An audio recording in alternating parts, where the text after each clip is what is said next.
Students, now we'll start with a new topic, that is what makes India a federal country, or what are the factors that is taken into consideration to consider a particular country as a federal country. The different factors are the division of power. Some states are given more power, the written constitution, union territories, jurisdiction, and the different levels of government. We'll discuss and we'll study them one by one. First of all, we'll start with the division of power. The division of power has been created into four different factors.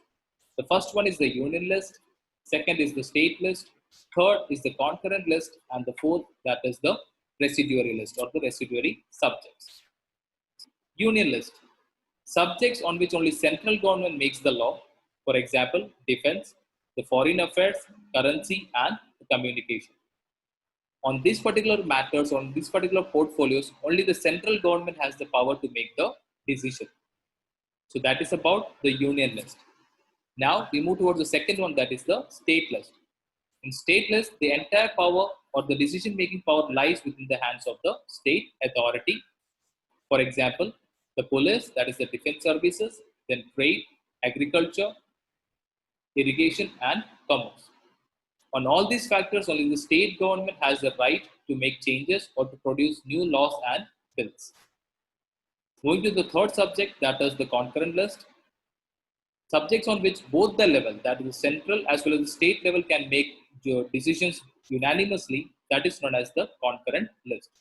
For example, the education, marriage, trade unions, adoption, and succession. So these are the different topics on which both the central and the state government will unanimously make decision, and that is known as the concurrent list. The fourth factor is the residuary subject. Subjects which are newly added to the list that was made or that is born after the constitution was initiated. All those particular topics or subjects will be considered in the residuary subjects. So students, that is about the division of power, which has been divided into four factors, that is union list, wherein the central government has the entire power, state list, where the state government has the entire power, third, that is the concurrent list, wherein both the central as well as state government will make the necessary decision. Residuary subjects, that is the subjects which are newly added into the list after the constitution was written. And in this particular case, only the central government has the power to make the decision. So that is about the division of powers. So students, let's start with a new topic, that is how is federalism practiced in India. This map that was taken after the independence in 1947 shows the diversity in linguistic matters, diversity in the states, and various other geographical locations. The first challenge that we faced after independence was about the linguistic states. New people and the new states were demanded on the basis of language and culture. They wanted a different state on the basis of their language, culture, and tradition, so that all the people with a common language and culture could live together. Some states were also formed on the basis of ethnicity and geography. For example, Nagaland, Uttarakhand, and Jharkhand. Now, due to this kind of diversity or this kind of division between the different linguistic states, many people feared that there will be a common chaos or discrimination between the entire country. However, due to this particular division of states based on their linguistic culture, there was unity and diversity that was created. Next is about the language policy.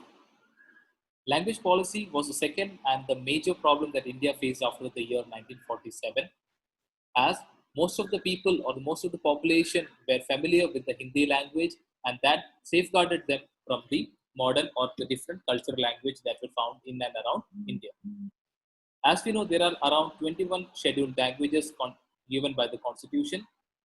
State can enjoy its own language for official purpose. We have adopted three language structure, that is English, Hindi, and the third one, that is the mother tongue, or we can say the common regional language, that can be utilized for the administration purpose. Flexibility in languages in India has helped to avoid any kind of issues that we're seeing in Sri Lanka. Let's move forward with the new topic, that is the central and the state relation. The power sharing between the central and the state has led to avoid any clashes between both the level of government. But at times, there is a problem faced between the central and the state. For example, if one political party is ruling in both the central and the state level, then the state level will not be viable to take their own decision as they are directly influenced by the central government. So they will not have any kind of independence to rule in their own state with the decision that is relevant to them. But after 1990, many regional parties came up and acquired the power in state. Thus, more independent decisions were taken by the states, and thus federalism system was practiced in its appropriate manner. And that is the reason the clashes between the central and the state governments were avoided. Today, these regional political parties are even affecting the decision making in the central also. At times, the state government forces the central government to take decision that is more beneficial to the particular state. So we can say that today's power sharing is more effective than it was practiced in the earlier days when the constitution was written. When the constitution was written in around the year 1946 to 1949, the situation was different as compared to the modern problems and the modern situation. So we can say that power sharing has helped in eradicating the problems and the clashes between the central and the state governments. The next topic that we'll learn about is decentralization in India. The term decentralization itself means that the power is taken away from the central government and transferred to the state government. So, what is the definition? When power is taken away from the central government and given to the other levels of government, it is known as decentralization. Decentralization has many positive aspects. First of all, it helps to reduce the burden of the central government as the power is shared with the state as well as the local self-government to take their own decisions. It also helps to increase the participation of people in democratic process. Third, it also helps to solve local problems effectively as the central, the state, as well as the local self-government have their own individual power to take their decisions independently, and that will help them to create more and more opportunities for their people. Local self-government is also known as the schools of democracy because that is the basic or the fundamental area through which the people will start contributing towards the wholesome national development.